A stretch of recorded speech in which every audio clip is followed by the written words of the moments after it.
नमस्कार, बहुत बहुत स्वागत है आप सभी का। मैं आपके साथ अरनम जहां शेख। बुलेटिन की शुरुआत कर लेते हैं। माफिया अतीक को फिर से यूपी लाने की तैयारी हो रही है। अतीक को लाने साबरमती जेल पहुंची प्रयागराज की पुलिस।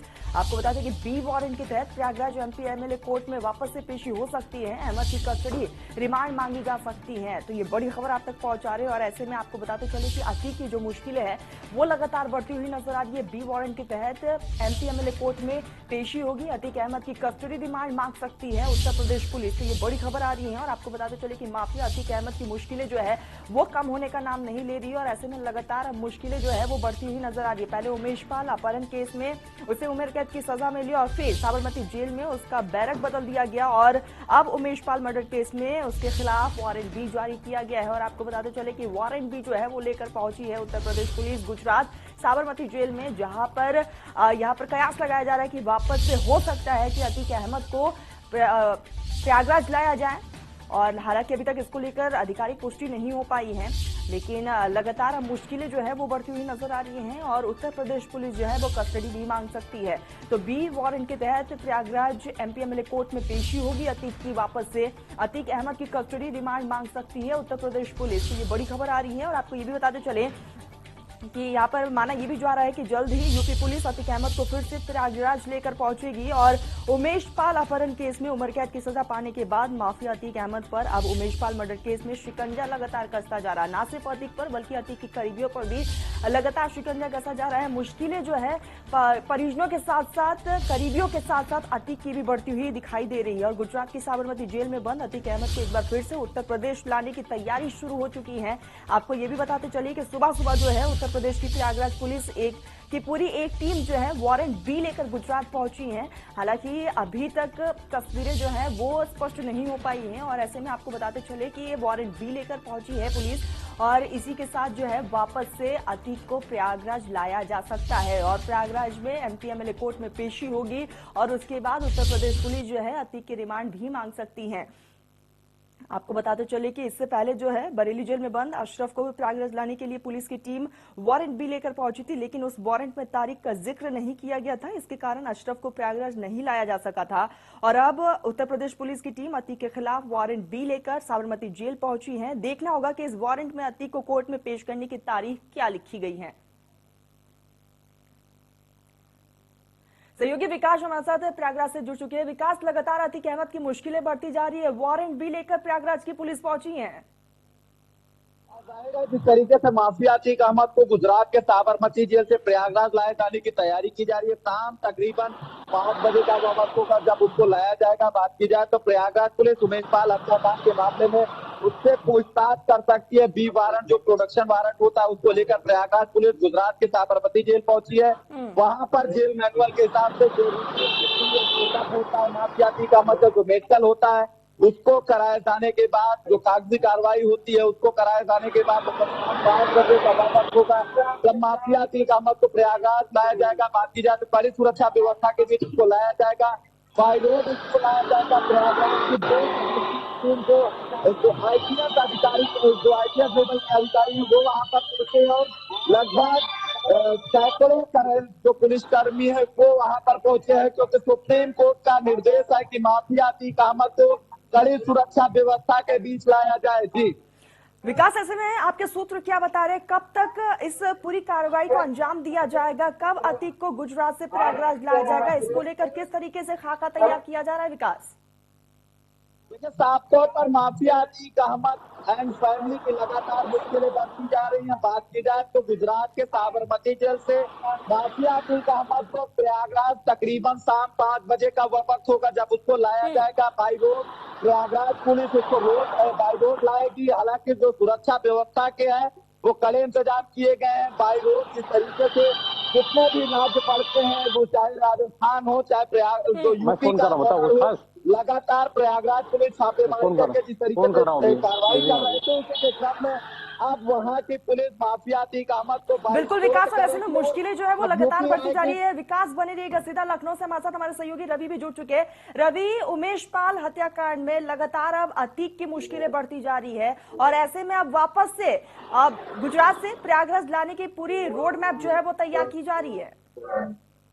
जी बिल्कुल, माफिया आतिक को साबरमती जेल से प्रयागराज लाने की तैयारी है और प्रयागराज पुलिस आज गुजरात से साबरमती जेल पहुंची थी और सुमेश पाल जो हत्याकांड में प्रयागराज पुलिस ने पहले ही कोर्ट से बी वारंट हासिल कर लिया है और तारीख हालांकि इसको लेकर निर्धारित नहीं की गई थी। और जो जानकारी है कि पुराने एक मामले में अतीक अहमद से जेल में पूछताछ कर बयान दर्ज करने के लिए कोर्ट से पुलिस ने मंजूरी ली है और बी वारंट पर अतीक को प्रयागराज लाकर उमेश पाल का जो मर्डर केस है उसमें उसका जुडिशियल कस्टडी रिमांड अभी पुलिस की तरफ से बनवाया जाएगा और कोर्ट में अर्जी पुलिस की तरफ से दाखिल की जाएगी और कोर्ट में अर्जी दाखिल करने के बाद अगर कोर्ट की तरफ से माफिया अतीक की जो पुलिस कस्टडी रिमांड है वो मांगी जाएगी और अगर मिलती है रिमांड तो उसके बाद फिर जो उमेश पाल का जो हत्याकांड था उसमें अतीक की क्या संलिप्तता थी, उसके परिवार की क्या संलिप्तता थी, इसको लेकर अतीक को क्या कुछ जानकारियां हैं जो अभी तक जो चर्चाएं थी माफिया अतीक के इशारे पर उमेश पाल की हत्या की गई, तो उसको लेकर सवालों के जवाब है वो अतीक से लेने हैं पुलिस को। तो जांच टीम इस पूरे मामले की जांच कर रही है। प्रयागराज लाया जा रहा था तो अतीक की मुश्किलें उसके चेहरे पर जाहिर हो रही थी और ऐसे में अगर वापस से इस प्रक्रिया को दोहराया जाता है तो कहीं ना कहीं खलबली अतीक के अंदर भी मची होगी। जी बिल्कुल, दशकों तक राज करने वाला माफिया अब डरा सहमा और मुश्किलें भी लगातार उसकी बढ़ रही हैं और जिस तरीके से अभी उमेश पाल अपहरण कांड में उसको उम्र कैद की सजा कोर्ट की तरफ से सुनाई गई है और अब लगातार अब बाकी मामलों की भी सुनवाई के बाद अब जो एक दूसरे मामले में अब अगर बात की उमेश पाल हत्याकांड में अगर कोर्ट की तरफ से कस्टडी रिमांड मिलती है पुलिस को तो जांच टीम को आसानी रहेगी इस पूरे मामले की जांच को लेकर, क्योंकि अभी भी बहुत सारे जो आरोपी हैं वो इस पूरे मामले के जो आरोपी असद हैं, साजिदा परवीन है, गुड्डू मुस्लिम है या उसके अलावा साबिर है, जो भी अन्य शूटर्स हैं वो सभी फरार हैं। उनको लेकर जो जानकारी मिली कि जेल में रहते हुए अतीक ने इस पूरी साजिश को रचा और बरेली जेल में अशरफ भी इस पूरी साजिश में शामिल रहा है।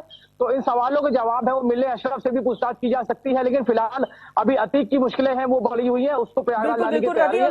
अभी देखना होगा कि पुलिस कैसे रिमांड मिलती है। विकास का रुख कर लेती हूँ। विकास, लगातार अतीक की मुश्किलें बढ़ रही है, ना सिर्फ अतीक की बल्कि अतीक के परिजनों पर जितने भी करीबी हैं उन पर भी शिकंजा कसा जा रहा है और आने वाले समय में और भी बड़ी कार्रवाई को अंजाम दिया जा सकता है। विकास, देखिए, साफ तौर पर जिस तरीके से डॉक्टर इखलाक की गिरफ्तारी हुई है ये प्रयागराज पुलिस के लिए एक अहम कड़ी है। बात की जाए तो माफिया अतीक अहमद का जो बहनोई था, जो सरकारी डॉक्टर था, वो मेरठ में ही शूटरों को संरक्षण दिया था। मेरठ से वहां पर अशरफ से बातचीत हुई थी। अशरफ ने दिल्ली में एक अपने रहने वाले जो करीबी थे उससे अतीक के जो बेटे असद है शूटर गुड्डू मुस्लिम के शेल्टर जो रहने की व्यवस्था कराई थी और वहां पर जो 3 आरोपियों की गिरफ्तारी हुई है, दिल्ली पुलिस ने गिरफ्तार किया, उनसे कड़ी सुरक्षा व्यवस्था की भी उनसे पूछताछ की और साफ तौर पर यही कहा जा रहा है कि जितने भी अतीक अहमद की करीबी है लगातार उनकी गिरफ्तारी की जा रही है। वो चाहे राकेश उर्फ नाकेश हो, जो लाला नाम का शख्स था, जो मुंशी था, उसके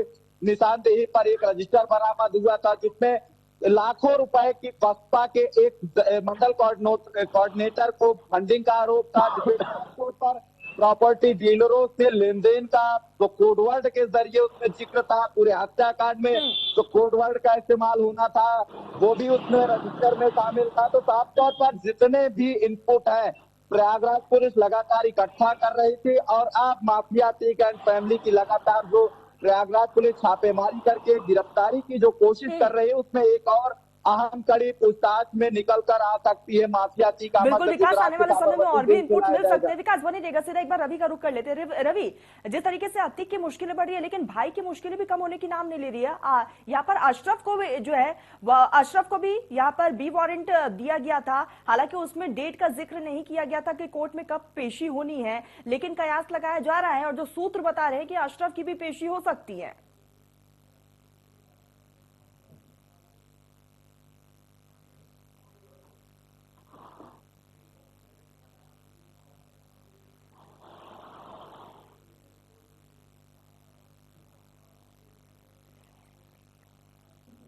रवि, मेरी आवाज पहुंच रही है आप तक?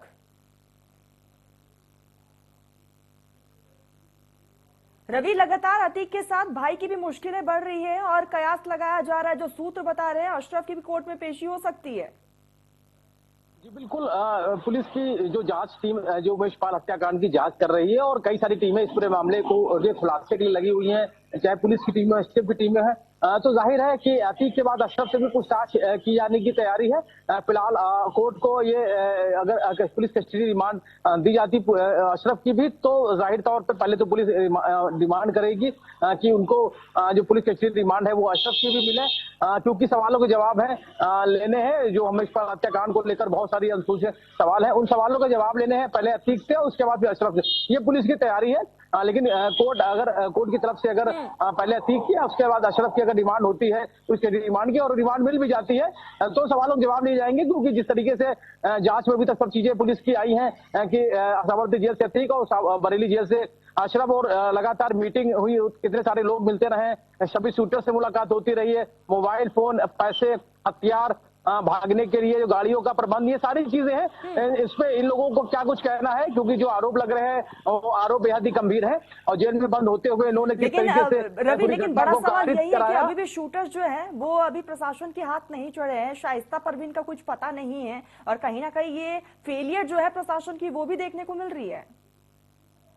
जी बिल्कुल कह सकते हैं ऐसा, लेकिन अगर हम बात करें तो जिस तरीके से मुख्य तौर पर ये दो आरोपी हैं साजिशकर्ता के रूप में, एक अतीक और दूसरा अशरफ, और उसके बाद तीसरा नाम आता है शाइस्ता परवीन का, जो कि अभी तक सूत्रों के हवाले से जो जांच में सब चीजें सामने आई है। उसके अलावा जो चौथा मुख्य किरदार है इस पूरे घटनाक्रम का वो है असद, उसके बाद गुड्डू मुस्लिम और बाकी के शूटर्स, क्योंकि इन सभी की पूरी एक प्लानिंग थी। उस प्लानिंग के तहत सबका काम बटा हुआ था।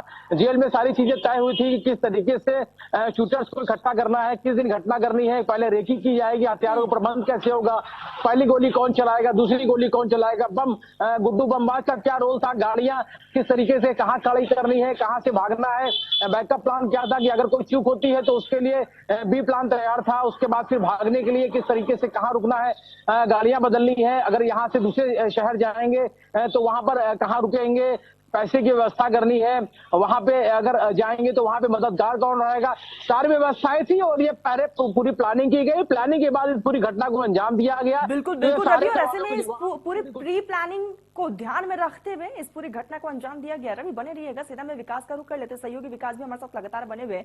विकास, अगर गुजरात से प्रयागराज अतीक लाया जाता है तो क्या सेम उसी रूट को अपनाया जाएगा जो पहले अपनाया गया था, या इस बार जो है दूसरे रूट को अपनाया जा सकता है? आपके सूत्र क्या बता रहे हैं? देखिए, साफ तौर पर अभी जो पुलिस के जो अधिकारी हैं वो इस पूरे मामले में कुछ भी बोलने से बच रहे हैं। हालांकि जो सूत्र यही बताते हैं कि जिस रास्ते से माफिया अतीक अहमद को प्रयागराज की एमपी एमएलए कोर्ट में लाया गया था उमेश पाल अपहरण केस में, जब उसको जब सजा हुई तो इसी रास्ते से उसको गुजरात के साबरमती जेल लाया गया था। तो साफ तौर पर वही रूट प्रयागराज पुलिस अपना सकती है, क्योंकि वह रूट सुरक्षा कारणों से बेहद सही माना जाता है, इसलिए प्रयागराज पुलिस उसी रूट को अपना सकती है। और प्रयागराज पुलिस उसको दैनिक सेंट्रल जेल के हाई सिक्योरिटी बैरिक में रख सकती है। वो बैरिक ऐसी होती है अस्पतालों से वहां के आला अधिकारी उसको 24 घंटे निगरानी में रख सकते हैं। हालांकि यही बताया जा रहा है कि अभी जब उसको शाम 5 बजे के बाद जब उसको लाया तो प्रयागराज पुलिस उसको कड़ी सुरक्षा व्यवस्था के बीच जो पुलिस के आला अधिकारी हैं बाकी कुछ अधिकारी प्रयागराज से वहां पर फ्लाइट के जरिए पहुंच सकते हैं। और साफ तौर पर यही कहा जा रहा है कि अब जल्द ही mafia Atiq Ahmed and family की मुश्किलें बढ़ना तय माना जा रहा है। जी विकास, जानकारी ये भी दीजिएगा कि प्रयागराज जब पुलिस पहुंची है बी वारंट लेके, क्या उस वारंट पर कोर्ट में कब पेशी होनी है उसका जिक्र किया गया है? क्या डेट का जिक्र किया गया है?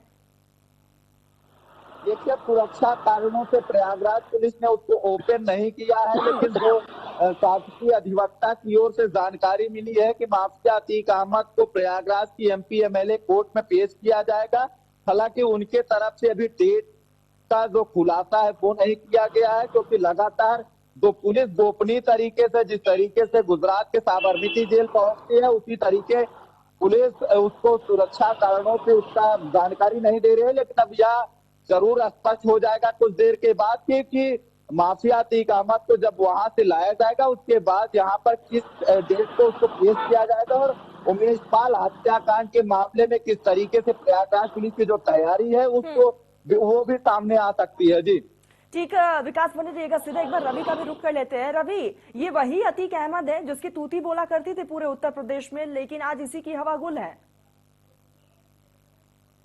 ऐसा कहा जा सकता है क्योंकि दशकों तक एक भय का माहौल बनाने वाला अतीक आज खुद ही सलाखों के पीछे है। उम्र कैद की सजा हो चुकी है और बाकी के मामलों में भी सजा का इंतजार है, क्योंकि जो पीड़ित हैं, जो इसके सताए हुए लोग हैं, उनको कहीं ना कहीं एक न्याय की उम्मीद है। और सरकार जिस तरीके से सख्ती से काम कर रही है और जिस तरीके से पुलिस एक्शन मोड में है, तो माना जा रहा है कि उमेश पाल हत्याकांड हो या उसके अलावा पहले के जो इसके गुनाह है, गुनाहों का हिसाब भी होगा। और अतीक की जिस तरीके से मुश्किल बनी हुई है, उसका परिवार भी इस पूरे गुनाह में शरीक हो रहा है। और जिस तरीके से उमेश पाल की जो हत्याकांड में पुलिस की तफ्तीश के दौरान परिवार के तमाम सदस्यों का इसमें शामिल होना पाया गया है और जिस तरह से पुलिस की जो जांच आगे बढ़ रही है, उसमें साफ होता है कि किस तरीके से पूरा जो परिवार है एक तरह से गुनाह में शरीक हो चुका है। और गुनाह की जो फहरिस्त है वो पहले से ही अतीक की काफी लंबी थी।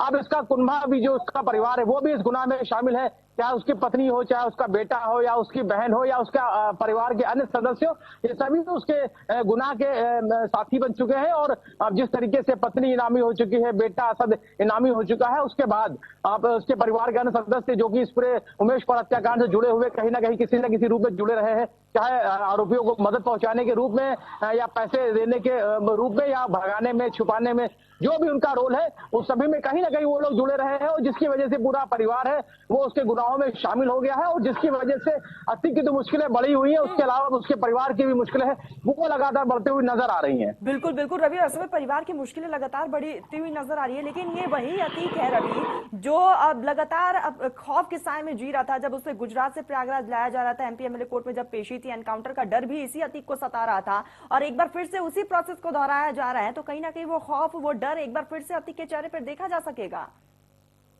बिल्कुल, डर और खौफ होना भी लाजमी है, क्योंकि ये यूपी वो पुलिस वो वाली पुरानी पुलिस नहीं है जो पहले जो गुनाह होते थे और आदमी बचने की कोशिश करता था। क्योंकि अब पहली बार 100 से ज्यादा अपराधों में शामिल रहा अतीक, जो कि माफिया दशकों से राज करता रहा है पूरे उत्तर प्रदेश में, जिसके नाम का डंका बजता था माफियाओं के रूप में। और जिस तरह से अब उसको उम्र कैद की सजा सुनाई गई उमेश पाल अपहरण कांड में, उसके बाद अब जो बाकी पीड़ित है उनको भी उम्मीद है कि उनको जो सताया गया है और जो मुकदमे लिखाए गए उस पर भी अब सजा हो सकती है। फिलहाल ताजा मामला उमेश पाल हत्याकांड का है, जिसमें साजिशकर्ता के रूप में जो माफिया अतीक का नाम है, जेल में रहते हुए पूरे घटना को अंजाम कराने में मदद कराई और पूरा ताना बाना बुना गया। उसके अलावा बरेली जेल से अशरफ शामिल था, जेल से बाहर उसकी पत्नी शाइस्ता परवीन। कुल मिला के अगर बात करें तो अब डर होना लाजमी है, क्योंकि साबरमती जेल से प्रयागराज की काफी लंबी दूरी है और पहले ही कहा जा रहा था, और जिस तरह विपक्ष के नेताओं ने जो बयान दिए थे, सरकार ने भी साफ किया था कि उमेश पाल हत्याकांड के अगले दिन सदन में मुख्यमंत्री ने साफ कर दिया था, मुख्यमंत्री योगी आदित्यनाथ ने, कि जो भी माफिया है इस पूरी घटना में शामिल दोषी बख्शे नहीं जाएंगे, मिट्टी में मिला दिए जाएंगे। तो डरना लाजमी है, जो गुनहगार उसको डरना भी चाहिए। कानून का डर होना बिल्कुल जरूरी है। मैं विकास का रुख कर लेती हूँ। विकास, लगातार अतीक के साथ अब अशरफ की भी मुश्किलें बढ़ेगी, और क्या लगता है, क्या आपके सूत्र बता रहे हैं, क्या अशरफ की भी अतीक के साथ कोर्ट में पेशी हो सकती है? विकास जी बिल्कुल, जिस तरीके से mafia Atiq Ahmed and family की लगातार मुश्किलें बढ़ती जा रही हैं, बात की जाए तो अशरफ को भी Prayagraj police MP MLA court में पेश कर सकती है। उमेश पाल हत्याकांड के मामले में उससे लगातार पूछताछ होनी है, क्योंकि पुलिस पिछले कई दिनों पहले जब माफिया अतीक अहमद के भाई जो अशरफ है बरेली जेल में जो बंद है उसके वहां पर पहुंची थी, वहां पर भी